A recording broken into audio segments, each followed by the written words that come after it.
tour. C'est notre premier rendez-vous avec une start-upeuse de l'année. Donc, c'est évidemment l'occasion des vœux. Et dans mes vœux, même si ça se fait plus de faire des vœux, j'ai compris maintenant, je vais arrêter d'en faire parce qu'on n'envoie plus de papier, même plus de digital. Je disais à la santé de la santé. Et donc, je pense que ça peut être un vœu sympathique pour ce rendez-vous avec une start-upeuse. Pour celles qui me connaissent un peu, elles savent que voilà, ce dont on va parler avec Charlotte aujourd'hui, c'est quelque chose qui est proche de mon cœur et une conviction perso, à la fois dans la dimension, on va dire, prévention générale et les sujets cancer et oncologie de ma vie, on va dire, française ou internationale. Ma famille a été, on va dire, sévèrement touchée par le sujet du cancer, donc ça ne veut pas dire rien pour moi. Et on va dire dans mon parcours professionnel, j'ai eu l'occasion de vendre, entre guillemets, d'essayer de vendre, parce qu'on sait tous que c'est pas toujours aussi facile, des programmes de prévention on va dire dans le B2C, et puis encore plus dans le B2B. Et c'est vrai que c'est un sujet particulièrement important pour le groupe pour lequel je travaille, qui est AG2R La Mondiale, qui est très impliqué dans l'univers des branches professionnelles, qui a un périmètre de mutualisation intéressant pour justifier les modes de financement de programmes de prévention. Voilà, donc c'est un sujet qui me tient à cœur pour plein de raisons. Donc je suis ravie qu'on puisse avoir ce moment avec Charlotte aujourd'hui, dont on disait, on avait conseil d'administration cette semaine. Charlotte, elle est partout actuellement et on est ravis qu'en étant partout, elle soit partout aussi avec nous. Et je fais un petit coup de pub pour la conférence des grandes tendances de la santé où Charlotte nous disait en pré-intro qu'elle allait animer une table ronde, donc je suis sûre qu'elle sera super. Donc voilà, le principe, c'est à la fois de parler de l'entreprise et de parler de toi et de tout ce que tu as vécu qui peut nous être utile, qu'on soit des hommes, qu'on soit des femmes, qu'on travaille dans des grandes boîtes, des moins grandes boîtes, dans le sujet de la santé, ou parce que c'est peut-être transposable de toute manière à de la prévention, on va dire hors santé. Le sujet de la prévention est un sujet, certes, pour les assureurs de personnes, mais aussi évidemment dans un autre esprit pour les assureurs de biens. Donc, super, super contente que tu aies accepté de nous donner un petit moment de ton temps. Voilà, mesdames, Frédéric, Nelly. Alors, ben, on va peut-être vous parler de ces événements, des rendez-vous parité et assurance avec une start-up, qui deviennent les rendez-vous parité et assurance avec une start-up en partenariat avec InsurTech France. Mais d'ailleurs, on va se présenter nous-mêmes Et c'est qui nous effectivement une sommes. nouveauté 2024 qui nous permet de mettre en commun nos forces toutes ensemble pour avoir le plus grand public et le plus de sessions possible. Donc, une nouveauté 24. Alors moi, je me présente, moi je suis Frédéric Satra, je suis membre du bureau de parité assurance et par ailleurs, je suis directrice générale d'une structure de care management qui s'appelle Marguerite. Et de temps en temps, j'écris des bouquins, je fais des conférences. Et je suis accompagnée de ma complice depuis quelques années qui représente à la fois parité et InsurTech, Nelly. Oui, bonjour à toutes et tous. Donc, ravie de tous vous retrouver. Donc, voilà, donc Nelly Bressard. Donc, moi, aujourd'hui, je fais du conseil pour le secteur de l'assurance et pour le secteur de la tech et des services. Et puis aussi, donc, j'ai une activité, en plus d'être membre actif de Parité Assurance, j'ai une activité aussi de vice-présidente de InsurTech France, donc qui regroupe les InsurTech. Donc effectivement, on allie nos forces et c'est intéressant puisque nous, InsurTech France, on aide les entrepreneurs, entrepreneuses et on aussi on accompagne aussi, on a une dimension féminine. Il y a Annabelle aussi qui est avec nous aujourd'hui et qui est coprésidente de l'association. Donc, c'est important pour nous de valoriser aussi les parcours des femmes entrepreneuses. Il n'y en a pas beaucoup. Donc, on est ravis. Alors, comment ça va se passer là pour cet échange? Donc, Nelly et moi allons interviewer Charlotte. Et ce qu'on vous propose, c'est de poser toutes vos questions sur le chat et on les reprendra à la fin de l'échange si tant est qu'elles n'ont pas été traitées. Et puis, bien sûr, vous aurez la possibilité de les poser directement à l'issue de cette première demi-heure d'échange pour qu'il y ait ce côté interactif. Alors justement, on vous parle depuis tout à l'heure de Charlotte. Alors là, c'est le moment qu'elle intervienne à l'écran. Charlotte, donc déjà, merci d'avoir répondu présente à notre invitation. Alors, comme on commence toutes ces interviews et toutes ces séquences par une présentation générale, toi, qui es-tu, Charlotte? Est-ce que tu peux nous parler de ton parcours? Tu peux nous raconter? Oui, merci à tous et à toutes pour votre présence et merci Nelly et Frédéric et Isabelle pour cette belle intro. Donc mon parcours commence par des études de médecine, forcément pour devenir médecin anesthésiste réanimateur, c'est plus commode. Malheureusement, j'ai décidé 4 ans après avoir exercé, donc après les 13 années d'études, de changer de voie, de faire finalement de la prévention, chose qu'on ne fait pas en médecine et notamment qu'on ne nous apprend pas. En fait, moi, j'avais voulu faire médecine pour être utile, pour aider les autres. Et donc, c'était évident que c'était la bonne voie pour moi. Sauf que Et pourquoi la réanimation? Pourquoi ce Alors, ouais, en fait, alors, j'ai choisi l'anesthésie-réanimation parce que j'ai eu de la chance à l'internat et que j'ai été bien classée et que je pouvais choisir ma ville et ma spécialité. En fait, au départ, je voulais être médecin légiste, pour tout vous dire, et je voulais défendre les droits des enfants, des femmes ou des hommes, mais essentiellement des enfants et des femmes, encore malheureusement dans ce monde. Et donc, je voulais faire de la médecine légale et travailler avec la police judiciaire. Et voilà. Euh, j'ai finalement eu un classement qui m'a permis de choisir, et du coup, je me suis dit, peut-être que l'anesthésie-réanimation est un métier qui est très varié, où on touche à toutes les spécialités. C'est un peu comme si on était médecin généraliste, mais il n'y a pas le côté chronique qui, moi, m'embêtait un petit peu. Et surtout, quand je vois comment c'est devenu pour les médecins généralistes aujourd'hui, je ne regrette pas ce choix parce que c'est vraiment compliqué d'exercer la médecine générale en France en ce moment. Et donc, l'anesthésie-réanimation, c'était quelque chose de très polyvalent où on pouvait faire de l'hypnose, de la médecine chinoise, enfin, dans ma tête, dans mon idée. Voilà, on pouvait faire de la douleur chronique, on pouvait. Voilà. Donc, j'aimais cette double casquette et toutes les opportunités que ça offrait. Donc, je me suis formée à la médecine chinoise, à l'hypnose, à tout ça. J'ai passé le concours pour être spécialiste des centres de lutte contre le cancer parce que j'étais à l'Institut Bergonié à Bordeaux et que je souhaitais y rester. Et en fait, finalement, j'ai exercé donc finalement 4 ans. Et en 2020, j'ai choisi de devenir donc ce qu'on appelle maintenant une dogpreneur. Et j'ai créé Dépistez-vous sur le constat en fait à la fois pro et perso euh, que je peux détailler ou je sais pas si. Oui, mais avant de rentrer là, c'était bien, enfin, bien comprendre pour tout le monde ce que tu as commencé un petit peu à dire, c'est tu fais des études de médecine et puis qu'est-ce qui t'a vraiment donné justement c'est quoi le gros déclencheur pour que tu aies envie de te lancer sur ce projet, devenir comme tu dis dogpreneur, j'adore ce mot. À quel moment t'as eu vraiment le déclic? Parce que souvent on y pense et puis on se dit, bah non, quand même, j'ai fait tout ça, etc. Donc à quel moment vraiment tu as eu le moment où tu t'es dit, ça y est, j'y vais, je me lance, quoi. Ouais, en fait, c'est donc ça. Bon, il y a eu donc, le cancer de mon papa. C'était un mélanome que j'ai découvert au stade 3. Donc, c'était un mélanome sur le bras, donc quelque chose qui se dépiste assez facilement, si tant est qu'on ait un peu d'infos et qu'on sache vers qui se tourner et à quel moment être alerté. Donc, il y a eu un constat perso et il y a eu un constat pro. Et effectivement, les 4 années à Bergonié, ce qui était dur, c'est que j'avais l'impression d'arriver toujours trop tard et de ne pas pouvoir agir parce que la maladie était déjà installée. Et moi, j'aurais aimé être médecin pour préserver la santé des gens et pour leur donner toutes les clés pour qu'ils restent en bonne santé et non pas pour essayer de guérir, si tant est qu'on puisse guérir les patients du cancer. Donc, c'était frustrant pour moi d'arriver en bout de chaîne et d'entendre les patients qui me disaient, si j'avais su, j'ai oublié mon dépistage, ou je pensais pas que j'étais concernée, je pensais pas que j'étais à risque. Et pourtant, en fait, la plupart de ces gens-là avaient perdu des proches du cancer. Donc, j'avais envie d'agir un peu au mieux que je pouvais en amont de la maladie et d'amener cette info qui manquait souvent au bon moment, en fait. Finalement, c'est la bonne info au bon moment et donc faire de la prévention. Donc, j'ai creusé ce sujet-là en étant encore en poste. J'ai mûri mon projet pendant quasiment un an. Je me suis rendu compte qu'il y avait moins de la moitié des personnes qui faisaient leur dépistage, moins de la moitié des personnes qui connaissaient l'existence même du dépistage. Et pourtant que c'était assez simple, en tout cas en apparence dans ma tête, d'actionner des bons leviers de prévention et de dépistage, et que si on y arrivait, on pouvait éviter presque un cancer sur 2. Donc tous ces chiffres m'ont donné envie voilà, d'agir. Donc, j'ai commencé à discuter de ce projet avec mes pairs, avec mes proches. Finalement, je me suis rendu compte que les retours étaient tous unanimes, que c'était une très bonne idée et que c'était étonnant que ça ne soit pas déjà existant sur le marché ou que l'assurance maladie ne se soit pas mis sur ce domaine-là, c'est-à-dire de faire de la prévention numérique. et de faire du dépistage via les outils numériques.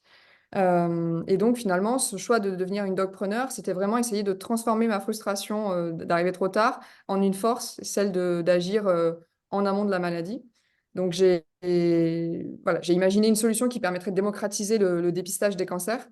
Et donc j'ai allié mes compétences médicales et notamment mes connaissances aussi pour le comité scientifique et pour euh, voilà, avoir cette co-construction que je pouvais avoir avec des pairs, mais aussi avec des patients et avec des associations. Et je suis ravie que Cyril soit là, je m'y attendais pas.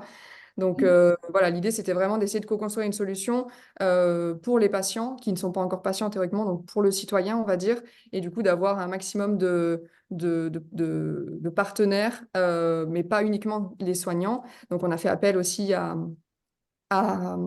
des chercheurs, on a travaillé avec l'université, on a travaillé avec l'INSERM. Donc vraiment, l'idée, c'était, voilà, le postulat de départ de Dépistez-vous, c'était prévenir maintenant, c'est avoir moins à guérir demain. Donc c'est un peu devenu notre promesse, plutôt prévenir que guérir. Alors, tu parles de tout ça parce que ça semble simple, mais je pense qu'il y a eu des grandes étapes qui ont marqué justement ce parcours. Parce que tu parles de dépister, tu parles de sécurité sociale, etc.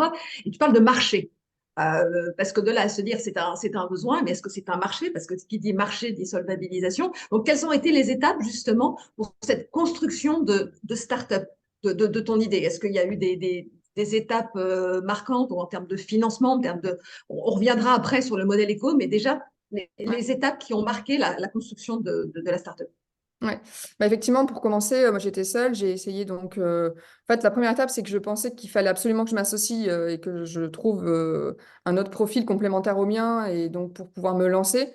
Ce que j'ai fait, j'ai tenté de m'associer une première fois, mais ça a été compliqué. Au bout de 6 mois, mon associé est parti du jour au lendemain en me donnant une lettre par l'intermédiaire d'un tiers, donc c'était assez simple à gérer.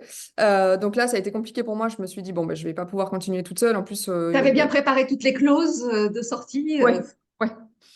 On avait fait le pacte d'associés, tout ça. Ça, j'avais été bien conseillée. En fait, la première chose, c'est voilà, que je me suis bien entourée quand même de conseils, notamment parce que je connaissais d'autres entrepreneurs et que voilà, j'ai essayé de cadrer au mieux le projet. Mais c'est vrai que comme j'avais pas de compétences business, pas de compétences enfin, comme de communication ou de compétences techniques, il me fallait un profil qui ait au moins une de ces compétences-là, qui soit motivé comme je l'étais au moins et qui soit prêt à prendre des risques et à se lancer dans cette aventure et qui surtout partageait ma vision.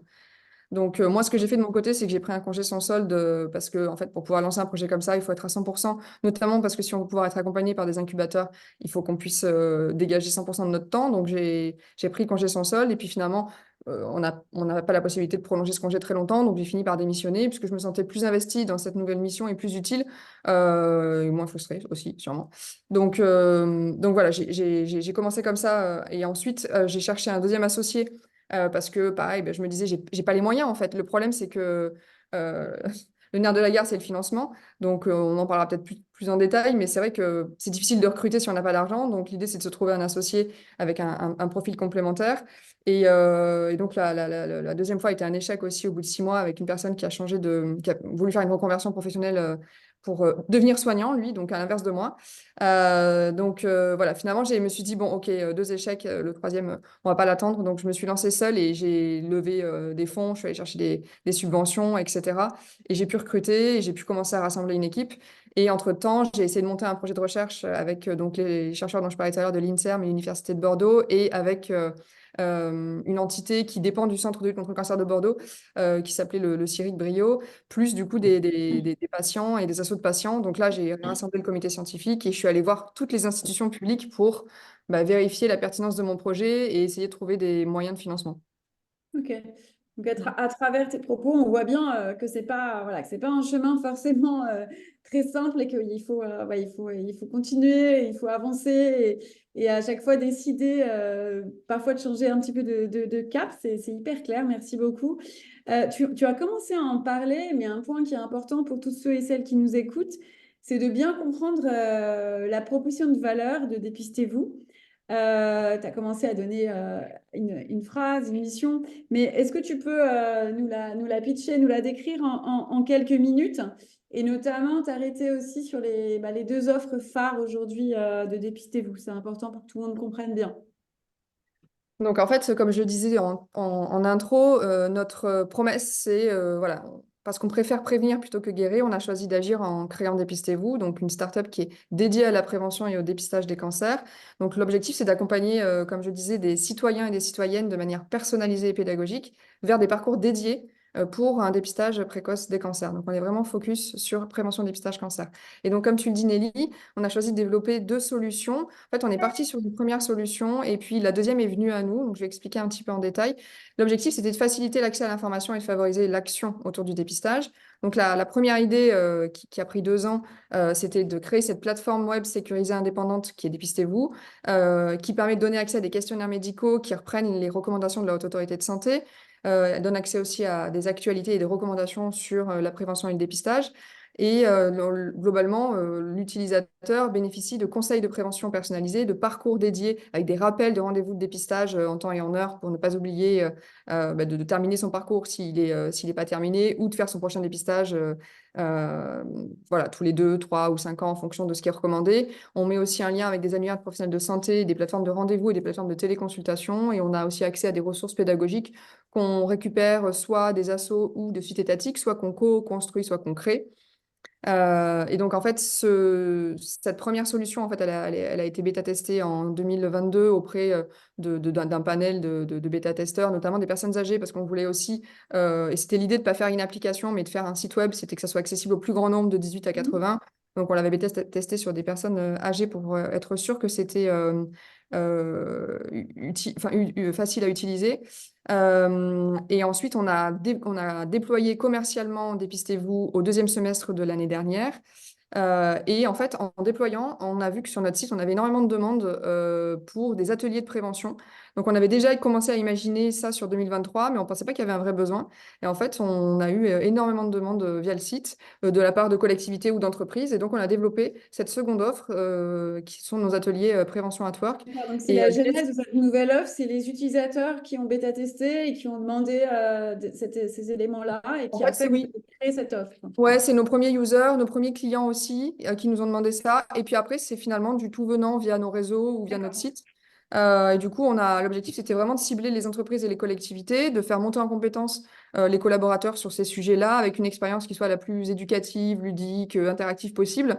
Et donc, on a co-construit avec des soignants, donc avec des infirmiers de pratique avancée, des sages-femmes, des infirmières de santé publique, des pharmaciens et des patients, donc avec les assos de ces patients partenaires ces ateliers et on les propose en webinar pour commencer et on est en train d'essayer de se staffer pour pouvoir les proposer en présentiel dans toute la France. Et on commence à les Ok. déployer du coup dès le mois prochain. Oui, tu as commencé à en parler, donc ça veut dire que justement la question du modèle économique, Ouais, euh, tu l'as abordé, c'était quoi initialement et ouais, c'est de quoi? Donc, comment tu gagnes de l'argent ouais. aujourd'hui et qui sont tes clients, tes principaux clients? En fait, au départ, moi, je voulais que ce soit proposé par l'assurance maladie. Donc, c'est vrai que j'ai passé pas mal de temps, quasiment 2 ans, à faire ping-pong entre un cas, donc Institut national du cancer, assurance maladie, DGS, la Direction générale de la santé, et toutes les instances type AIS, ANS, DNS, que vous connaissez sûrement. Et puis, bon, le ping-pong n'a pas donné grand-chose, puisque je ne rentre pas dans un cadre particulier de financement possible. Donc, c'est vrai que j'ai changé mon fusil d'épaule et en 2022, j'ai commencé à aller voir les assureurs, les complémentaires santé, instituts de prévoyance et les entreprises. Et dedans, je mets les établissements de santé parce qu'on a aussi des clients qui sont des établissements de santé pour les soignants. Donc, c'est le modèle entreprise. Donc, en fait, ce modèle éco, c'est un tarif par licence annuelle en fonction du nombre de collaborateurs ou du nombre d'adhérents ou du nombre de personnes protégées. Et donc, plus le nombre de. Enfin, c'est un modèle simple au volume, quoi. Avec Euh, setup plus. Ouais, avec du coup une partie de frais techniques qui est là et dépendante du cahier des charges et de ce qui est souhaité par le client, plus un pack de communication parce qu'on propose un forfait d'accompagnement sur toute l'année sur différents canaux et outils et contenus de communication. Et en fait, on a eu des demandes de certains clients pour d'autres modèles éco, donc on commence à réfléchir à d'autres modèles, notamment un modèle avec un tarif socle et un modèle à l'usage, où là, effectivement, c'est uniquement à chaque utilisation de la plateforme, donc il y a un chiffre d'affaires a priori et a posteriori. Et puis un modèle en fonction du niveau de risque aussi, puisque du coup on est capable sur nos inscrits de profiler les gens en fonction de s'ils sont verts, jaunes ou rouges. et de manière anonyme à retransmettre aux clients la proportion de personnes selon la catégorie de profil et donc à faire payer davantage ces profils-là que ces profils verts parce qu'effectivement, sur ces profils-là, c'est intéressant de pouvoir agir et de pouvoir, du coup, nous, de notre côté, mettre tous les moyens pour que ces gens-là fassent leur dépistage, trouvent les bons interlocuteurs, les bons soignants au bon moment. Et donc, c'est sur ces profils-là qu'il y aura de plus d'économies potentielles aussi pour le client en face. Voilà. Et puis, on dresse aussi le marché des plateformes de téléconsulte parce qu'on a été sollicité pour élargir leur offre servicielle en matière de prévention. Et donc, on réfléchit aussi à un nouveau modèle avec eux. Voilà. Donc, en premier client, on a donc trois mutuelles. On a Mutualia Grand Ouest, on a Groupama Ganvi via la plateforme Weli pour un client particulier qui était Saint-Gobain. On a le groupe Pasteur Mutualité. Dans les établissements de santé, on a l'Institut Raphaël à Paris et on a un établissement Ramsay Santé sur le Pays Basque. Et dans les entreprises, donc j'ai cité Saint-Gobain, on a Natixis Wealth Management et on a Philips. Et justement, dans les entreprises, c'est qui est l'interlocuteur? Est-ce que c'est la personne qui s'occupe des RH? Est-ce que c'est la médecine du travail? C'est qui? Ouais. C'est les deux. Finalement, en fait, on rentre souvent par l'une ou l'autre des portes, ou alors on a des demandes qui sont des demandes soit par la médecine du travail, soit par l'équipe RH ou le responsable RSE. L'idée, c'est qu'on va vraiment aller sur cette marque employeur, et donc c'est souvent, voilà, comme tu le dis, RH et médecine du travail, nos interlocuteurs principaux. Tu nous as cité un certain nombre de clients, donc bravo, parce qu'il y a déjà pas mal d'utilisateurs et c'est vraiment intéressant de voir la diversité des clients. Puisqu'on est aujourd'hui, on a la chance aujourd'hui d'avoir lors de cette conférence un certain nombre d'acteurs de plutôt assureurs ou mutuelles, enfin écosystème plus santé et assurance. Est-ce que aujourd'hui tu continues, c'est ce que tu nous as dit, mais tu continues à chercher un certain nombre de partenaires, donc c'est peut-être l'occasion de nous dire aussi si peut-être tu as des recherches particulières en ce moment au regard de tes différents services pour en profiter. Oui, tout à fait, merci Nelly. Effectivement, on a donc, comme tu le dis, des premiers clients avec des retours plutôt satisfaisants, avec des propositions derrière. En fait, on ne s'attendait pas à ce que nos clients mutuels, notamment Mutuelle à Grand Ouest pour le citer, nous demandent des ateliers. On pensait que nos ateliers seraient plutôt à destination des collaborateurs en entreprise. Mais en fait, ils sont très contents du service et à chaque fois qu'ils poussent des campagnes de communication sur Dépistez-vous, on voit qu'il y a vraiment un pic d'inscription. Et il y a même des adhérentes qui ont appelé notre interlocutrice qui est Florence Leny pour lui dire à combien ça lui avait été utile parce que grâce à Dépistez-vous, elle avait failli oublier son frottis. Et donc voilà, des témoignages vraiment quali de certains adhérents en direct. Avec un usage qui est correct par rapport à ce qui est, on va dire, connu, vu dans les services proposés par les mutuelles, avec du coup une satisfaction aussi de voir qu'il y a des profils à risque qui ont été dépistés et qui sont en bonne voie voilà, qui ont été informés, qui ont eu l'info et qui sont en bonne voie pour justement continuer leur parcours et aller faire leur test de dépistage ou consulter le professionnel de santé qu'il faut. Nous, en fait, l'idée, c'est de pouvoir vraiment, enfin, moi, mon objectif, c'était de déployer au plus grand nombre. Donc, il y a à peu près 50 millions de personnes en France qui ont entre 18 et 75 ans. Et pour les toucher, c'est vrai que le plus simple, c'est de passer par de faire du volume et de passer par les assurances ou par les entreprises. Donc, mon objectif, c'est vraiment d'essayer de pouvoir déployer la solution, sachant qu'en plus, ce qui est chouette, notamment avec les mutuelles et qu'on peut moins faire avec les entreprises, c'est qu'on fait le lien avec la téléconsulte. Donc, par exemple, pour l'exemple de Mutualia, via le site Dépistez-vous, les gens sont déjà identifiés comme étant des adhérents Mutualia, ils ont accès à Medavise et ils font leur téléconsultation avec Medavise, voire bientôt de la téléexpertise qui sera éventuellement proposée par le soignant de la téléconsulte vers le soignant de la téléexpertise, notamment pour la partie dermato. Donc l'idée, c'est vraiment d'essayer d'apporter aussi tous les autres services qui peuvent être proposés par cette mutuelle via Dépistez-vous, par exemple Quit ou Sobero, qui sont des apps pour le sevrage tabagique et alcoolique qui peuvent faire du lien si on voit que la personne souhaite éventuellement des infos ou souhaite essayer. Donc l'objectif, c'est de fluidifier ces parcours et donc de mettre en avant les autres services proposés par les mutuelles. Donc c'est ce qu'on Oui, donc fait et ça marche bien. tu souhaites vraiment développer, et donc notamment il y a le côté entreprise et le côté mutuel et assureur, et du coup plus il y aura de la co-construction et des nouveaux services avec des partenaires, plus c'est bien par rapport à la mission, Ouais. la mission de l'entreprise. Ok, merci beaucoup. Oui, c'est très, très, très clair. Alors, pour faire tout ça, il faut du monde. Alors, on imagine que tu n'es pas toute seule, Charlotte. Alors, combien vous êtes déjà dans l'entreprise? Et puis, est-ce que vous êtes tous médecins? Est-ce qu'il y a beaucoup de développeurs? Est-ce qu'il y a des commerciaux? Quel est le profil, en fait, des collaborateurs? Ouais. Effectivement, j'ai été seule assez longtemps, mais depuis 2022, j'ai pu recruter une équipe. On est maintenant, alors on est une dizaine, mais un salarié, on est quatre. Mais après, j'ai pas mal de prestats, de sous-traitance aussi, donc qui travaillent pour Dépistez-vous.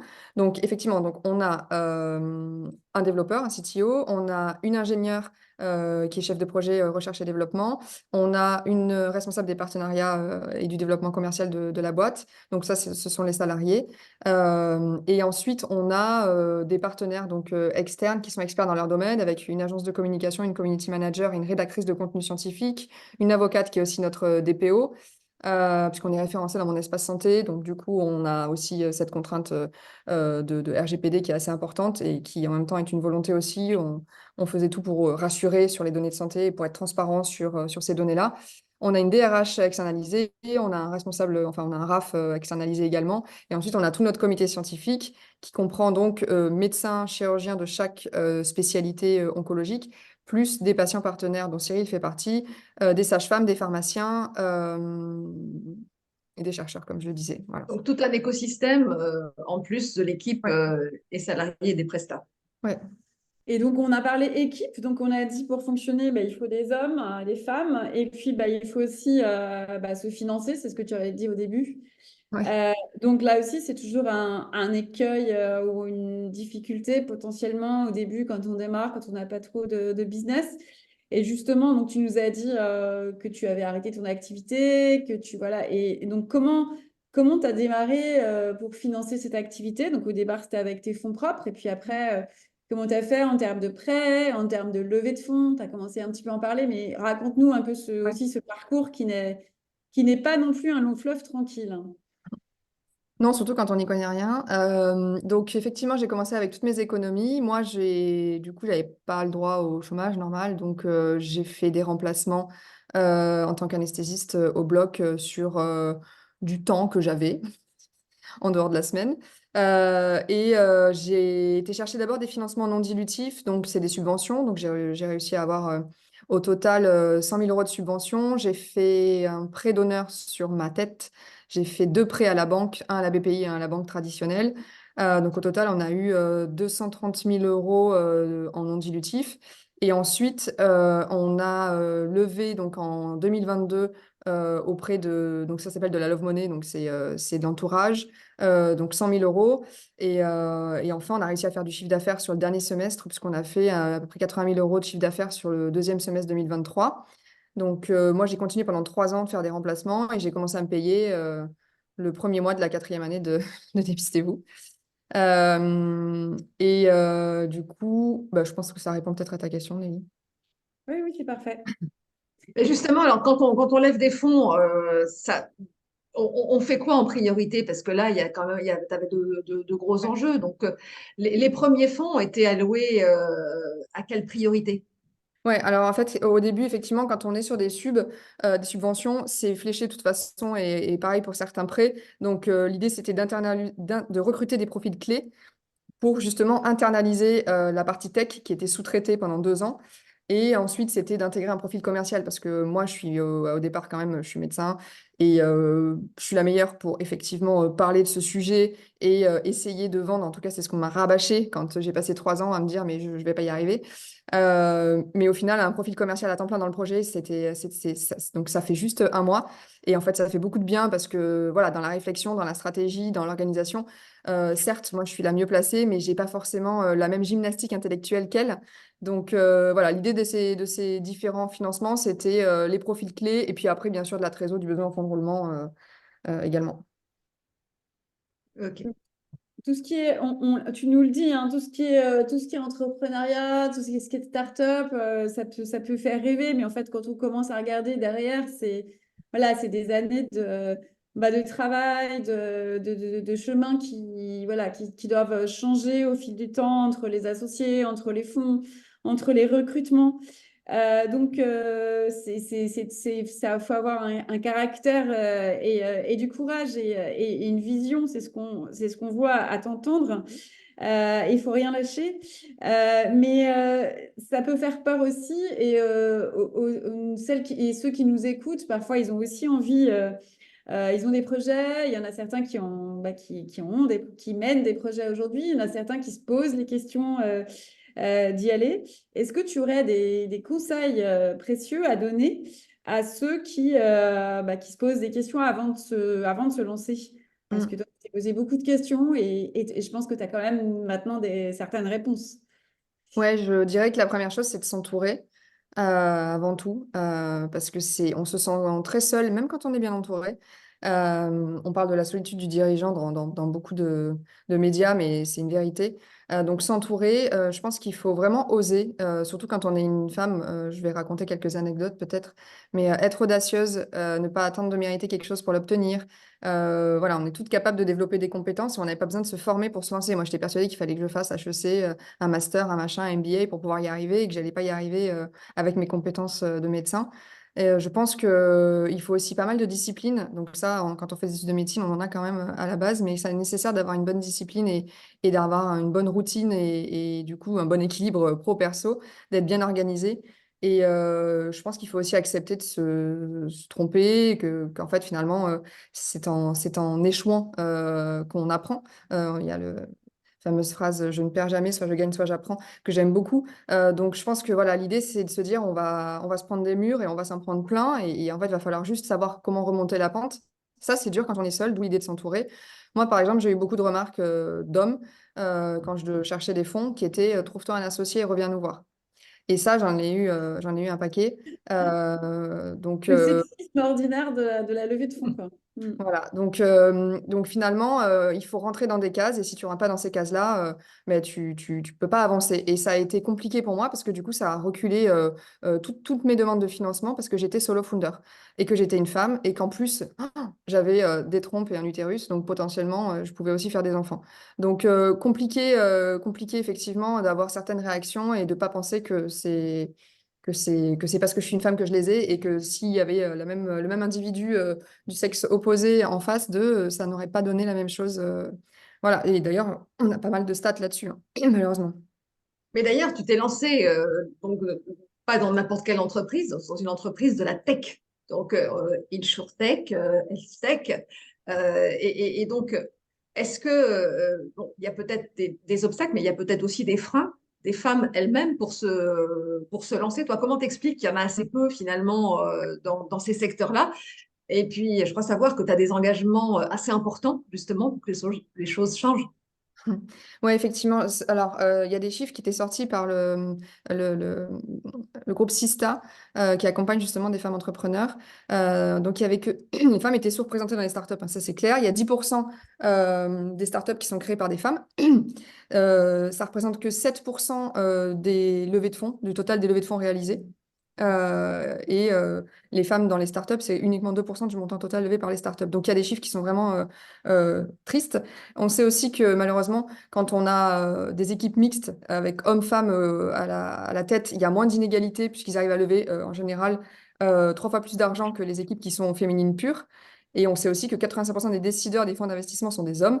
Donc il y a forcément un biais de genre et donc ça aide pas effectivement à lever quand on est une femme. Et je pense aussi, quand on essaie de voir quels sont les freins, justement, pour qu'il y ait plus de femmes dans la tech, il y avait donc ce manque de formation. Je recite un chiffre de Sista qui était 75% des femmes qui souhaitent se former avant d'entreprendre, en fait. Donc, dans certains domaines, ça peut être financier, juridique, commercial, RH, etc.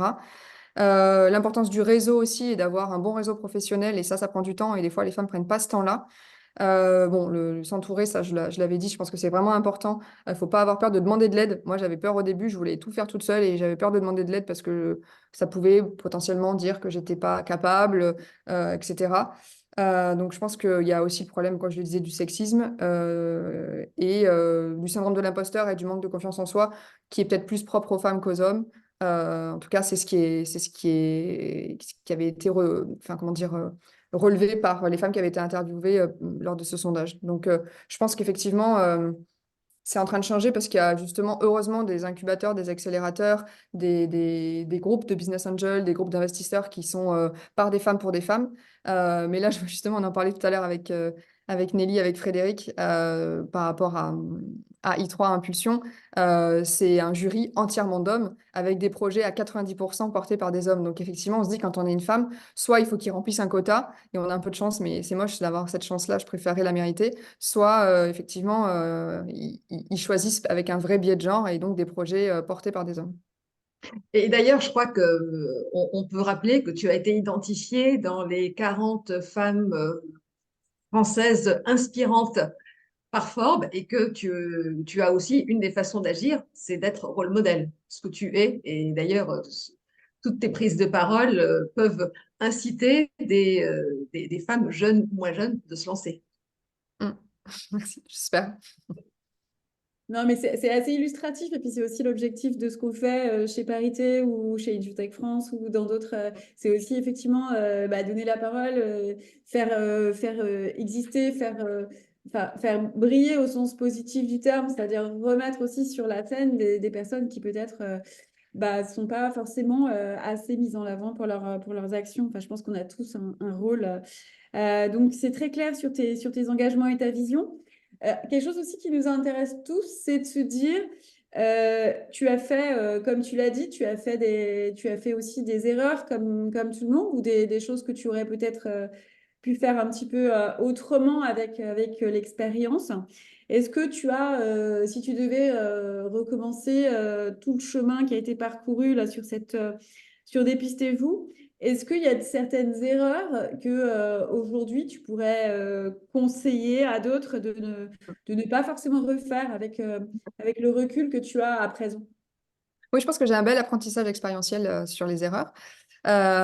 Donc, une des premières erreurs que j'ai pu faire, c'était pas d'argent et par souci d'économie, on recrute des stagiaires et des alternants, au lieu d'avoir des profils qui sont plus expérimentés, plus capés.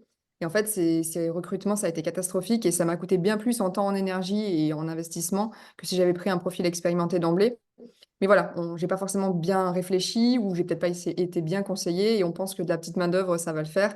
Et en fait, c'est potentiellement pire que d'avoir mis un peu plus initialement et que ça m'aurait coûté sûrement beaucoup moins d'énergie. Et donc voilà, donc ça, c'était une des premières erreurs. Vouloir m'associer à tout prix, c'était aussi une erreur parce que du coup, c'est vrai que pour cocher les cases de toucher des subventions, avoir des prêts, il faut être associé. Et donc, je pensais que c'était une bonne chose aussi parce que je pensais pas pouvoir y arriver seule. Mais finalement, je pense qu'en recrutant des bons profils ou en s'entourant avec des bons experts, on peut y arriver aussi. J'espère vraiment que ça va changer et que des solo founders pourront avoir accès à des subventions et à des prêts parce que clairement, revivre mes deux associations juste pour essayer de coller et rentrer dans le... Même si c'était des profils qui étaient complémentaires et même si au départ, c'était pas uniquement pour cette raison-là, mine de rien, on fait les choses pour rentrer dans des cases et c'est très désagréable. Ne pas m'être payé pendant 3 ans en pensant que j'allais faire couler ma boîte, ça, je pense que c'est l'idée qu'ont beaucoup de femmes et c'est une connerie. Euh, Avoir fusionné avec mon projet aussi, parce que souvent, dans les conseils qu'on nous donne, c'est ne fusionne pas avec ton projet. Oui, enfin, quand on parle de Dépistez-vous, on parle de Charlotte, donc c'est difficile de ne pas fusionner. Et du coup, j'avais du mal à dissocier des critiques et je prenais tout trop à cœur parce que je me sentais visée par ça, alors que c'était le projet en soi qui était visé. Il fallait juste que j'accepte que ça ne sera jamais parfait. C'est un peu la loi des 80-20. Donc voilà, ça, c'était, je l'ai compris il n'y a pas très longtemps. Et donc aussi, je pense que ne pas avoir demandé de l'aide et ne pas voilà, reconnaître qu'on en a besoin, et ça signifie pas qu'on est nul, qu'on est faible ou quoi. Et du coup, c'est plutôt, je pense, quelque chose à faire assez tôt. Voilà, enfin, j'en ai quelques-uns, mais déjà, ceux-là, je pense que c'est les principaux. Non, mais c'est Alors, quelle franchise et quelle clarté, c'est très utile et très précieux, hein. Merci beaucoup, Charlotte. alors maintenant, moi, je vais prendre le relais, le contre-pied, parce que voilà, là, tu nous as parlé des points qui auraient pu être améliorés, mais de quoi tu es la plus fière? Parce que tu voilà, as de quoi être fière là, de l'entreprise. Alors, qu'est-ce qui te rend la plus fière aujourd'hui? Euh, alors je suis quand même fière d'avoir rebondi après les désagréments que j'ai pu avoir. Tant dans la recherche d'association que la recherche des premiers salariés. C'était pas évident et c'est vrai que c'est un ascenseur émotionnel, tout le monde le dit, c'est vrai l'entrepreneuriat, mais encore faut-il pouvoir le remonter quand on est seul à la barre. J'étais contente d'avoir osé prendre la parole en public. Moi, je suis timide, ça se voit peut-être pas, mais je suis un peu phobique sociale aussi, donc je suis pas hyper à l'aise avec le monde. Donc prendre la parole en public, aller sur des plateaux télé, faire des interviews, des conférences, voilà, c'est pas un exercice facile, donc je suis assez contente d'avoir un peu surmonté tout ça. D'avoir réussi à monter une équipe. Maintenant, on voit qu'on est une dizaine, d'avoir fédéré des partenaires, d'avoir réussi à monter ces ateliers, d'arriver à travailler avec des patients. Et je trouve ça super chouette de pouvoir avoir plein de cordes à mon arc et de pouvoir avoir ces discussions avec ce côté pluridisciplinaire. Bon, d'avoir levé de l'argent, même si c'était pas beaucoup, mais là, le plus gros challenge, c'est la levée de 2024 qui va être un peu plus conséquente. Voilà, finalement, j'ai quand même trouvé seul 330 000 euros pour ce projet-là.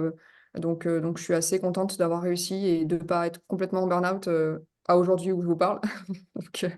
Donc, voilà, en étant solo founder, je pense que c'est des choses à souligner. Eh ben, il y a de quoi être fier, hein. Ouais, c'est ce que j'allais dire pareil, Fred. Il y a de quoi vraiment être fier et c'est un chemin, un apprentissage, une énorme transparence dans la façon dont tu nous présentes les choses. Donc, c'est bravo. Et justement, pour continuer, puisque là, c'est parti, il y a des clients, il y a des partenaires, il y a un modèle économique, il va y avoir des nouveaux financements. Quelles sont les perspectives aujourd'hui de développement pour Dépistez-vous? Parce qu'on voit que les services sont enfin, il y a énormément de choses potentielles à ajouter déjà aux deux offres qui existent. Qu'est-ce que tu peux nous dire là-dessus? Quelle est ton ambition en termes de développement, en Mm. termes d'offres, en termes de pays, en termes de... Ouais. Bah, pour moi, ce que j'aimerais, c'est que Dépistez-vous soit la solution de référence en matière de prévention et de dépistage des cancers en France, qu'elle soit utilisée par tous les citoyens qui sont en âge de se poser ces questions-là. Donc 18, allez, j'aimerais aller au-delà de 75 ans parce qu'on est censé reculer l'âge du dépistage vu qu'on est une population qui vieillit en bonne santé théoriquement. Mais voilà, du coup, ça représente quand même un paquet de monde. J'aimerais que le taux de participation au dépistage de tous les cancers qui se dépistent atteigne enfin les objectifs et les standards européens parce qu'on est très loin à la traîne. Et donc, finalement, on considère la prévention comme un investissement et non pas comme une dépense, et qu'on mette vraiment les moyens en face et non pas les 3% du budget de la Sécu sur la prévention et le reste sur le curatif. Et j'aimerais que Dépistez-vous soit décliné en Europe et à l'international, parce qu'en fait, les enjeux sont identiques dans tous les pays. Il suffit juste de se coller aux recommandations de santé du pays en question. On a déjà eu des propositions en Europe. Voilà, c'est pas compliqué et ça, je pense euh, ça aiderait. En fait, l'objectif, c'est que oui, la prévention, c'est un peu un sujet qui touche tous les acteurs, que ce soit des acteurs privés ou des acteurs publics. C'est pas uniquement le rôle de l'assurance maladie, même si bien sûr c'est un acteur important dans ce cadre, mais il y a aussi bien sûr donc les assureurs, les complémentaires santé, les entreprises, les collectivités, et aussi en fait finalement le citoyen final. Et le meilleur moyen, c'est d'allier nos forces, donc la force de l'assurance maladie et sa puissance aussi d'avoir ce panel d'assurés avec des mails, des téléphones, etc. D'allier le numérique, mais pas que, parce qu'effectivement, on ne veut pas aggraver la fracture numérique, donc il faut continuer d'aller vers ces populations qui sont un peu loin du numérique. Donc, c'est essayer de réfléchir à des modèles pour toucher l'individu, parce qu'on n'a pas la culture d'aller chez le médecin quand on est en bonne santé, dans certains pays ils l'ont, et du coup, essayer de repenser peut-être ce modèle de médecine. Moi, je pense qu'il faudrait qu'on ait des médecins de prévention, mais qui soient complètement dissociés du soin et qu'on n'aille pas dans des hôpitaux quand on est en bonne santé, mais qu'on a dans des centres de prévention où, voilà, où on croise des gens en bonne santé et on va chercher des soignants qui traitent des gens qui sont en bonne santé finalement pour rester en bonne santé et qu'on essaie de dissocier et de ne pas être que dans le soin, mais aussi enfin, que dans le cure, mais aussi dans le care, quoi. Écoute, merci pour cette sincérité et cet enthousiasme. Alors, c'est pas fini parce qu'il y a un certain nombre de questions qui ont été posées dans le chat. Ouais. Alors oui, merci Charlotte. Alors on va prendre les questions. Il y a plusieurs questions. Il y a donc Marie-Mathilde qui demandait si tu commercialisais via la garantie assistance et si tu avais un retour sur les taux d'utilisation de tes services en fait. Alors, pour la deuxième question, j'ai une réponse. Enfin, la deuxième partie de la question, j'ai une réponse. Pour la première, je ne crois pas. Bah, en fait, c'est savoir si tu es, enfin, si tu Ouais. es, ton offre est inclue dans les garanties d'assistance des contrats en fait. Ouais, alors en fait, on est en inclusion sur les contrats des mutuelles qu'on a signés. Ouais. Il est possible qu'on soit en option dans certains contrats avec les mutuelles avec lesquelles on discute. Moi, je vois pas trop l'intérêt d'être en option. Pour moi, on doit être en inclusion parce que la prévention concerne tout le monde. C'est pas comme du sevrage tabagique ou de la maternité qui finalement concerne pas tout le monde. En tout cas, moi, ça m'embête de payer un forfait maternité alors que je veux pas d'enfant. Donc voilà, je trouve que pour la prévention, c'est quand même la base d'être en inclusion. Mais je sais qu'avec certains assureurs, la discussion, c'est que l'utilisateur choisisse ses services et donc qu'on soit uniquement une option. Et du coup, dans les premiers retours, donc on avait, alors je ne sais pas ce qui vous intéresse, donc on avait un taux d'usage qui était aux alentours de 1 à 2%. Donc c'est un taux d'usage assez classique des solutions, des solutions digitales, des services pardon, proposés dans les mutuelles, sachant qu'on a un recul de 3 mois, hein, donc, parce on a déployé qu'à partir de octobre, et donc ça c'est les données de décembre. On voit que clairement, il y a des pics d'inscription à chaque fois qu'il y a une communication qui est faite par la mutuelle. On a dépisté plus de 40% de profils à risque modéré à élevé pour le cancer colorectal chez cette mutuelle. Plus de 64% de risque modéré à élevé de cancer du sein pour cette même mutuelle. Et plus de 12% de profils à risque élevé à très élevé pour le cancer du col de l'utérus. Donc on voit quand même qu'il y a Mm. des chiffres intéressants à seulement 3 mois de nos premiers lancements. Oui, oui, ça donne des premiers retours. Ouais. Il y a une autre question de Marie qui dit en quoi consiste votre annuaire des praticiens? Ouais. Ces professionnels peuvent-ils être joints par les assurés avec accès à des rendez-vous? Ouais, alors en fait, donc nous, ce qu'on fait, c'est qu'on fait du lien avec des plateformes de rendez-vous type Doctolib, Mayam et Docteur, donc avec CGDIM Santé également. Et ensuite, on a un annuaire qui est un annuaire donc, public, hein, avec du coup, par spécialité, les sages-femmes, les gynécos, les gastro-entérologues, les médecins traitants, etc. Et bientôt, du coup, on aura des dermatos et tout ça. L'objectif, c'est d'essayer d'être le plus exhaustif possible avec ce qu'on a en magasin, on va dire, parce que ce qu'on peut récupérer d'Amélie aussi. Après, c'est à l'utilisateur de prendre son rendez-vous et de choisir son soignant. La recommandation, on va dire, d'aller voir en général, dans les 3 quarts des cas, le médecin traitant, puisque c'est lui qui coordonne le parcours et qui va ensuite adresser aux spécialistes, sauf pour les gynécos et les sages-femmes. Et aussi parce qu'il peut, par exemple, délivrer le kit de dépistage. On peut aussi faire la recommandation d'aller voir des pharmaciens. Et donc, on va avoir un annuaire de pharmacie qui est habilité à délivrer les kits de dépistage du cancer colorectal. Et après, voilà, c'est le libre choix, bien sûr, de l'utilisateur de passer par la plateforme de rendez-vous, de passer en direct avec l'annuaire et du coup d'appeler le soignant qui souhaite consulter. Voilà un petit peu pour l'annuaire. D'accord, merci, très clair. Il y a beaucoup de questions, hein. Une autre question de Marie-Mathilde sur est-ce que tu as une idée, je pense que tu en as une, du poids de l'investissement en communication pour l'utilisation du service. Alors même si c'est le début, hein, mais Alors, c'est-à-dire du poids bah, d'une mutuelle pour communiquer sur ce service-là? sur enfin, de l'investissement en communication, ouais, pour inciter à utiliser. Alors effectivement, il y a d'un côté, là, on n'est pas en B2C, on est avec des partenaires. Donc oui, c'est pour un Ah, ouais. acteur, enfin, parce que c'est pas toi qui investis directement en communication, ce sont tes partenaires. Oui, oui, c'est ça. En fait, pour l'instant, nous, ce qu'on fait, c'est qu'on propose du coup de les accompagner sur la com et on co-construit la com avec eux en fonction de leurs obligations. Parce qu'il y a des fois des contraintes de groupe qui font que on a Mm. certains avec qui d'ailleurs ça ne le fait pas parce qu'en fait, ils nous disent on pourra communiquer sur vous une fois par an. Bah, clairement, une fois par an, c'est pas assez. Donc là, en l'occurrence, avec Mutualia, on a des communications régulières par différents types de canaux, soit les newsletters, soit les emails, soit le SMS, soit là, du coup, on va faire un atelier en webinar, une conférence aussi.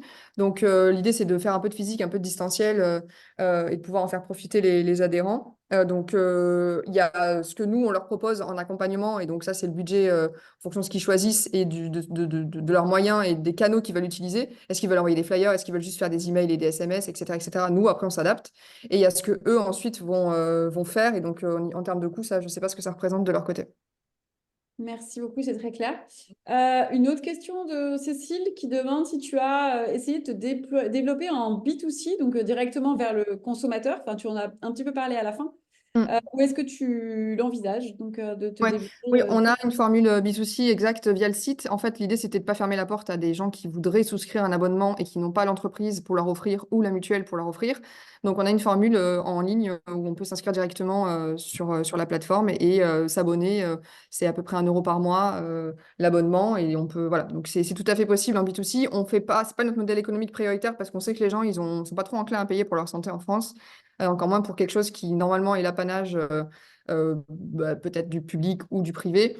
Donc, c'est quand même une option, bien sûr, pour pas fermer la porte. Encore une fois, l'idée, c'est qu'on puisse adresser la solution à un maximum de monde, mais voilà, pas que. Et j'en profite aussi pour dire, parce que j'en ai pas parlé peut-être en détail, et peut-être ça répondra à une question. On s'adresse dès l'âge de 18 ans, pourquoi? Parce qu'en fait, à partir de 18 ans, on peut récupérer la vaccination HPV qui serait peut-être passée au travers, donc c'est jusqu'à 19 ans Mm. révolu pour les hommes et les femmes. Ok. Donc, on peut sensibiliser les jeunes en direct, et à partir de cet âge-là aussi, l'idée, c'est de commencer à expliquer à quoi sert l'autopalpation des seins pour les femmes, par exemple, et comment on s'y prend et à quel moment du cycle, et etc., etc. Et mettre des liens avec des assos partenaires justement là-dessus, comme Keep Breast.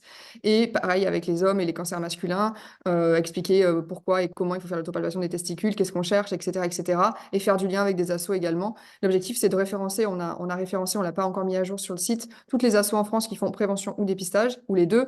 Et du coup, de pouvoir faire du lien aussi avec des gens qui se disent, bah, moi, je sais que dans ma famille, j'ai une mutation BRCA1, BRCA2, donc c'est la mutation pour le cancer du sein notamment. Qu'est-ce que je dois faire et vers qui je me tourne? Donc là, c'est faire du lien avec Mm. des assos spécifiques sur ces domaines-là. Et voilà, donc c'est... Très clair. Une autre question de Philippe, à qui tu as un petit peu répondu à la fin, mais on va la reposer quand même.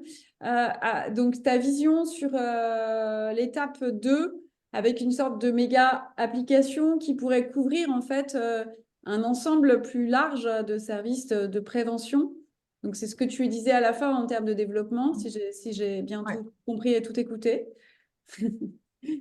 Effectivement, en fait, donc nous, l'idée, c'est de rester focus sur le cancer. Il y a beaucoup à faire. On a déjà 20 millions de dépistages par an qui devraient être réalisés. On est à 9 millions juste sur 3 dépistages. 5 colorectal et col de l'utérus. Donc là, ça, c'était notre premier parcours. On est en train de développer d'autres parcours, notamment pour le mélanome, poumon, prostate, testicule. Et à chaque fois, on se cale sur les recommandations de la Haute Autorité de Santé ou des sociétés savantes. Et donc, l'objectif, c'est déjà d'être exhaustif sur les cancers qu'on peut dépister ou ceux, en tout cas, pour lesquels on peut se prémunir et quels gestes de prévention on peut faire et qu'est-ce qui doit nous alerter et qui on consulte et à quel moment, etc. Et en fait, il y a déjà beaucoup. Et on voudrait Mhm. essayer de rester expert dans ce domaine-là et spécialisé dans ce domaine-là, puisqu'on sait qu'il y a pas mal de plateformes de prévention qui existent. Il y a quand même 185 solutions numériques dédiées à la prévention en France sur un baromètre qui a eu lieu en 2023. Donc, l'objectif, c'est vraiment d'avoir un focus cancer et pas forcément drainer toutes les maladies chroniques. On a eu beaucoup cette question. En fait, moi, mon point, et c'est aussi pour ça que j'ai commencé par 3 parcours au départ, c'est que si on dit, Nelly, voilà, je vous propose le dépistage de ça, ça, ça, ça, ça, ça, et j'inclus le diabète, le sida, les maladies cardiovasculaires, les AVC, les machins, les trucs, et qu'en fait, sur ces 10 dépistages, potentiellement, tu as déjà 5 dépistages à faire, bah, en fait, c'est la panique, ça va te rendre anxieux, tu vas pas savoir par quoi commencer, et en fait, tu as de grandes chances pour ne rien faire. C'est une discussion qu'on a eue avec le comité notamment, et donc c'est pour ça qu'on veut y aller progressivement, parce qu'en fait, l'idée, c'est vraiment d'être sur un système aussi de récompense, entre guillemets. On encourage les gens et un pas après l'autre. Parce que si on commence à dépister toutes les maladies sur le même truc, voilà, pour moi, c'est contre-productif. Très clair. Est-ce Euh, qu'il y a d'autres questions? Oui, il y en a d'autres, il y en a encore quelques-unes. Avec ton expérience, donc toujours Philippe Simon, est-ce que tu recommandes, quelle démarche est-ce que tu recommanderais pour choisir un associé dans un projet? Vaste question. Alors. Déjà, tu prends un homme, on nous a dit, hein? Non, je rigole. Bah, du coup, moi, à chaque fois, c'était 3 hommes, hein, donc bon, bof.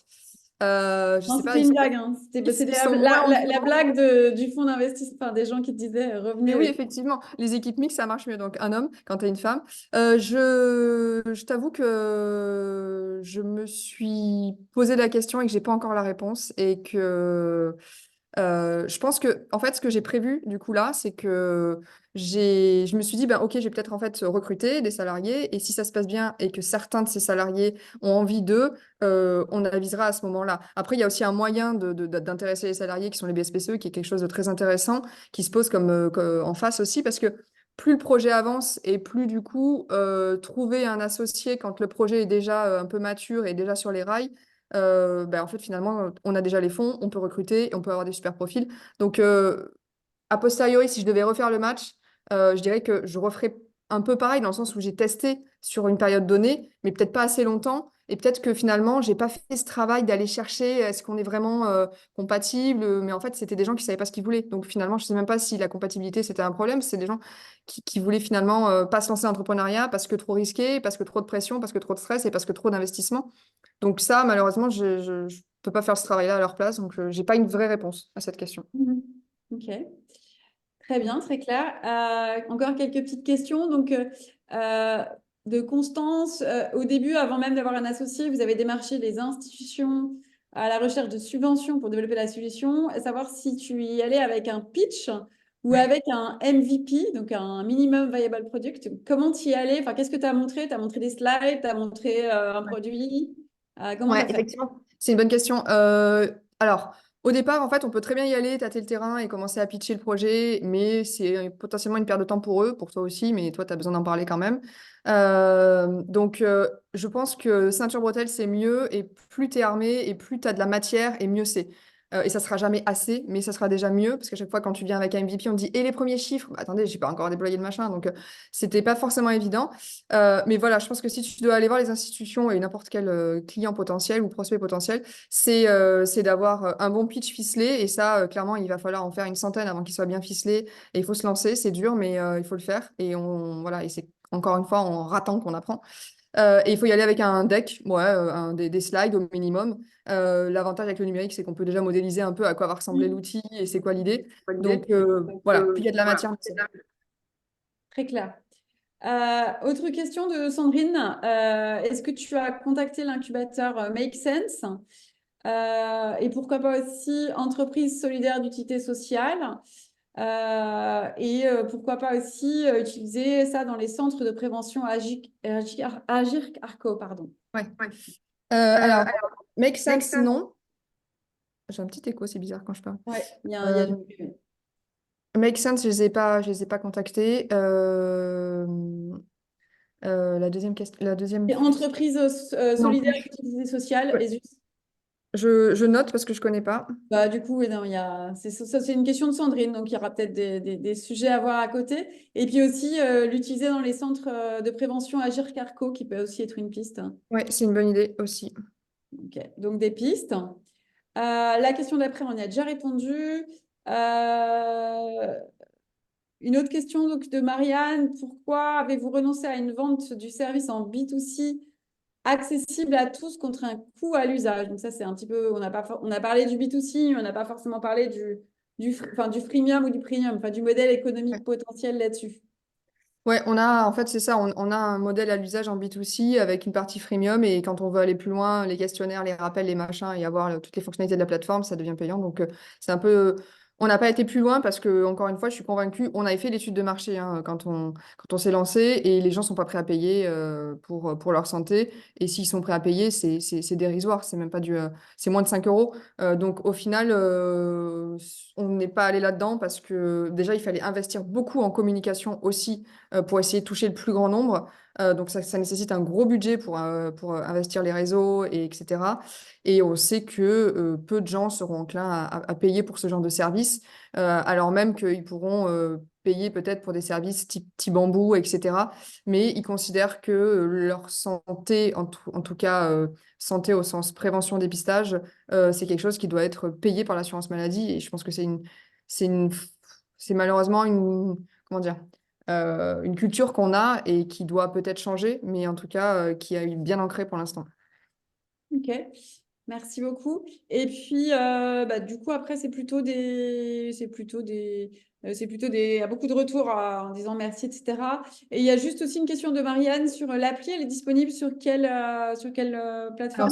c'est un site, donc du coup, c'est disponible sur Ok. tout, C'est mais c'est pas, pas. ne charge pas. Ouais, c'est pas une Ok. app. Ok. Bah, je crois qu'on a fait le tour des moultes questions. Il y en a eu beaucoup, donc ça veut dire beaucoup d'intérêt, beaucoup de commentaires très positifs de certains qui ont dû nous quitter aussi sur le côté inspirant et sur le retour absolument très apprécié, Charlotte. Donc voilà, Merci. je m'associe à ça. Beaucoup de Merci. bravo. Ben, il nous reste à donner la parole à notre Ah, présidente qui va Isabelle. conclure avec brio, comme d'habitude. Ah, tu es sur mute, Isabelle. Isabelle. En fait, j'ai plusieurs micros entre la pieuvre. Donc, je ne sais pas si c'est avec brio, mais moi, j'étais vraiment touchée par tout ce que tu nous as dit, Charlotte, à la fois sur le quoi et le pourquoi de ce que tu fais et sur le comment tu le fais. Comment tu le fais, comment tu le construis, comment tu le finances. Et je pense que c'est ça qui est intéressant dans les partages d'expérience des start-upeuses que vous êtes. C'est pourquoi tu t'es lancé là-dedans, comment tu l'as construit, avec ce que j'apprécie aussi beaucoup. C'est vraiment important pour nous en tant que communauté parité, ta sincérité, ta transparence, parce que c'est pas comme peut-être quand on est devant un jury qui veut devenir, ça s'appelle comment le truc à la télé là, qui veut devenir mon Ouais, partenaire. qui va être mon Tu associé, vas être ouais. mon Où là, associé, le jeu justement. principal, c'est de raconter n'importe quoi pour, un, passer à la télé et deux, obtenir de l'argent. Et donc, je pense qu'il n'y a rien de mieux dans la vie que la transparence et la sincérité pour effectivement apprendre les uns des autres au lieu de comment dire, répéter toujours les mêmes erreurs. Une autre chose qui m'a vraiment frappée, c'est que tu es ultra clair. Alors, ça ne m'étonne pas que, comme je le disais en intro, on te sollicite énormément pour intervenir. Il y a beaucoup de gens qui parlent de prévention dans plein d'univers différents. C'est pas toujours clair. Les mots sont pas toujours clairs, les raisons sont pas toujours claires. Ce qui est vraiment chouette avec toi, c'est que tu es limpide quand on t'écoute, donc ça c'est une valeur en plus. Une autre petite chose, alors là, c'est mon rebond à ce que tu dis. On t'avait dit, tu nous parles de ce que tu fais. On s'appelle Parité Assurance, mais on ne parle pas qu'aux femmes. D'ailleurs, il y aura peut-être des hommes, donc on ne va pas forcément parler que des enjeux de dépistage pour les femmes. Mais j'en profite juste, hein, parce que l'occasion est trop belle. Si ce call aussi vous inspire, checker comment dire, les dépistages que peut-être vous devriez faire en tant que femme parce qu'on est toujours les cordonniers les plus mal chaussés. Vos maris, parce qu'on le sait aussi, c'est parfois nous qui leur rappelons, et vos fils, comme vos filles. Moi, j'ai eu un grand débat avec mes fils récemment sur le papillomavirus. On me disait, non, c'est un truc pour les filles, pourquoi tu veux qu'on fasse ça au collège? Donc, pour leur expliquer. Donc peut-être que ce call leur a aussi été une sorte de mini-consultation médicale, Charlotte, que tu nous auras donné à tous pour nous faire take action. Et je finirai peut-être juste avec une chose. Je disais en introduction qu'il se trouvait que dans ma famille, on avait été, on va dire, sévèrement touché par le cancer et j'ai entendu voilà, c'est ce qui a été le trigger de ton engagement. Moi, il y a quelque chose qui m'interroge autour du sujet du cancer et du dépistage, et même au-delà de ça, avec tout ce qui est en train de se faire autour de l'intelligence artificielle, des tests ADN, pour pouvoir vous dire, même à 2 ans et demi, si vous avez une chance un jour de mourir à 45 ans et demi ou à 51 ans,3. Et que dans la culture française, pour avoir vécu dans d'autres cultures, on n'aime pas forcément, alors on aime encore moins savoir si mon ADN me conditionne à avoir un cancer un jour, et on n'aime pas forcément faire un dépistage parce qu'en fait on a peur et on n'a pas envie de savoir. Et donc, mon mari, qui, on va dire, a sans doute des antécédents très importants autour de ça, ne veut juste pas savoir. Et il préfère pas faire de test ADN, pas faire de dépistage, parce que il dit je veux pas savoir. Je sais pas si tu veux pas savoir, c'est est-ce que tu veux pas te soigner non plus. Et je pense que c'est tout un sujet aussi autour de ces pathologies et du principe du dépistage, voire encore pire ou encore plus le principe du séquençage ADN. C'est est-ce qu'on a envie de savoir? Et si on a envie de savoir, super, et peut-être on peut take action. Si on n'a pas envie de savoir, c'est parce qu'on en a peur. Ou est-ce que finalement le dépistage physique doit aussi s'accompagner comment dire, d'un coaching émotionnel et mental, parce que voilà, avoir conscience qu'on est un risque, voir que on est à un risque important de développer un cancer, est-ce qu'on est capable de vivre avec? Et alors c'est peut-être un peu, peut-être vous allez trouver ça exagéré, mental health bidule, mais sincèrement, je pense que plus que peut-être toute autre pathologie, il y a une dimension psychologique parce que c'est une maladie, comment dire, mortelle, autour du cancer, et que au-delà de la prévention, évidemment, qui est fondamentale, parce qu'il vaut mieux savoir pour faire quelque chose plutôt que comme mon idiot de mari dire je m'en fous, je veux pas savoir, je préfère mourir, tant pis. Bah ouais, mais moi non. Et que c'est important parfois pour que les gens acceptent d'être dépistés, qu'on les accompagne psychologiquement. Donc, c'était mon petit côté, je sais pas, philosophico-idéologique, mais je ne sais pas si tu le partages, Charlotte. On t'entend pas. Compléter ce que tu dis, et Cyril est encore dans la partie, je pense que le témoignage d'un patient, et c'est pour ça qu'on veut faire des ateliers avec des soignants et des patients, parce qu'on n'écoute pas de la même manière un médecin, une infirmière ou un infirmier déjà, et un patient. Et en fait, finalement, ça va pas arriver par les mêmes canaux et ça va pas faire la même chose en fait à l'intérieur de l'interlocuteur qui va recevoir ce message-là. Et je pense que c'est intéressant que on puisse faire témoigner des patients de leur expérience, de leur histoire, de leur dépistage, de leur maladie, et que voilà, c'est cette approche-là qui va peut-être plus parler à ton mari ou à d'autres gens que l'approche du sachant qui est le soignant. Donc, d'où l'idée de pouvoir vraiment essayer de travailler main dans la main avec les assos de patients. Et on fait des journées, des ateliers, je veux dire, avec des collectivités dans du grand public. On a un événement notamment en avril qui s'appelle Trajectoire Cancer, qu'on va animer avec une asso qui s'appelle Keep a Breast, sur vraiment voilà, aller vers les populations. Donc, ce sera à Paris et ce sera pour vraiment les citoyens. On espère qu'ils ne seront pas patients, mais en tout cas, voilà, les patients citoyens. Et je pense que ça, c'est important pour entendre, en fait, et pas juste écouter, et du coup, agir derrière en tant qu'acteur. Mm. Et alors, j'adorerais que vous alliez à l'international, parce que pour avoir une partie de ma famille qui est d'une nationalité différente, la culture d'un pays joue sur l'acceptabilité de la mort et donc le rapport au cancer et au dépistage. Voilà, dans la partie de ma famille qui est en Asie ou en Allemagne, ils n'ont pas de problème avec ça. Et la partie de ma famille qui est en France, alors ils ont un vrai problème avec la mort. Donc, je pense que voilà, ça serait amusant de voir si les taux de dépistage, et c'est sans doute le cas, j'en sais rien, jamais regardé, est différent selon les pays et donc selon les cultures. Enfin, en tout cas, un très grand merci. Tu vois, on est parti de quelque chose de très concret et puis on est parti et on atterrit peut-être sur des réflexions philosophiques et voilà sur le sens de la vie. Mais parfois, vous les start-upers, voilà, vous nous faites réfléchir un peu plus au sens de la vie quand nous on se perd dans nos grandes machines. Donc, as usual, Nelly, Frédéric et Angela, c'était précieux d'organiser ce rendez-vous avec une super start-upeuse. Et Merci à tous. j'espère que vous en avez tous Merci profité Charlotte. comme moi. Merci beaucoup à tout le monde. Merci Cyril de ta présence. Merci les filles pour l'organisation et merci à tous les